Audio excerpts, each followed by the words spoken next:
Hey everyone! Today, we're going to break down two really fundamental cost accounting methods. If you're a business student, you absolutely need to know these. We're going to look at how companies track their costs and, maybe more importantly, why they pick one way over the other. So let's kick things off with a question, just to get our heads in the right space.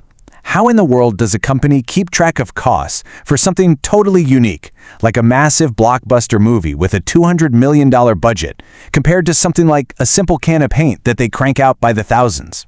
The products couldn't be more different, right? So it makes sense that the way you account for them has to be different too. And the answer? Well, it lies in two completely different systems, each one built for a very specific kind of production. You've got one big problem: how do you track costs accurately? And you've got two main solutions. You've got job order costing for all the unique, custom stuff, and then you've got process costing for huge batches of identical items. Getting this choice right is absolutely crucial. It's how a company figures out how to price things, and if it's even making money. So, let's dive in. All right, first up is job order costing. And just like the name says, this method is all about the individual job. We're talking custom work here, not something you just pull off a shelf. So what the system does is it lets you trace every single cost, literally every dollar you spend on materials, every single hour of labor, plus a little piece of the factory overhead, and you pin it directly to one specific project. It's super detailed, and it's what you use when the cost to each job is totally different and really important to track on its own. So here's the key takeaway. Every single job is treated like its own little business, its own cost center. And, this matters a ton. If you're a home builder, knowing the exact profit on a custom house lets you know if your bids are any good. If you price a job too low, you lose money. Price it too high and you don't even get the job. Job order costing gives you the hard data you need to get it just right. Okay, so now let's flip the coin and look at its counterpart. If job costing is all about being unique, well, process costing is all about being the same, over and over and over again. This is the system built for mass production. Simple as that. When a company is churning out thousands or maybe even millions of identical things in a continuous stream, it would be crazy, just totally impractical, to track the cost of every single one. So instead, the system just focuses on the cost of the whole process. The logic here is completely different. You're not tracking costs by job. Instead, all the costs get pooled together by department, like the mixing department or the packaging department. Then at the end of the month, you just take the total cost for that department and you divide it by how many units you made.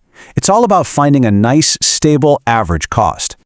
All right, so we've defined both of them. Now for the fun part. Let's put these two systems head to head. This is where it's all going to click into place. This table right here, it pretty much lays out everything you need to know. Just look at unit cost, for example.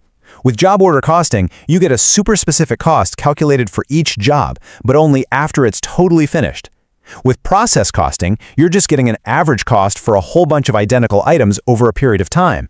So one is precise and individual, the other is broad and averaged. Seriously, this table is your cheat sheet for all the key differences. Okay, theory is great, but let's ground these ideas in the real world. Who actually uses these systems? Seeing the types of industries side by side really helps it sink in. And you can totally see the pattern here, right? Construction companies build one-of-a-kind buildings. Movie studios create brand new films. Law firms handle unique cases for each client. If the final product or service is tailor-made for a specific customer, job order costing is pretty much the only way to go.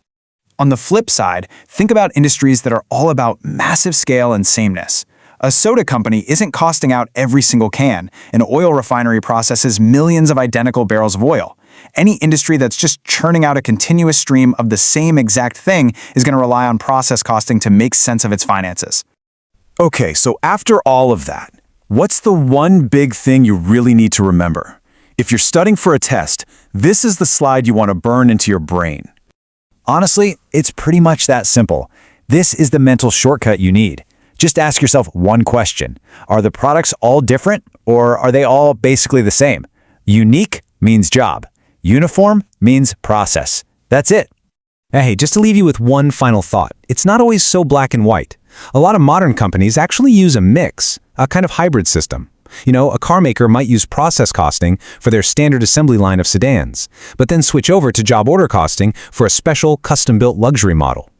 In the end, it's all about picking the right tool to get the right data for the right product.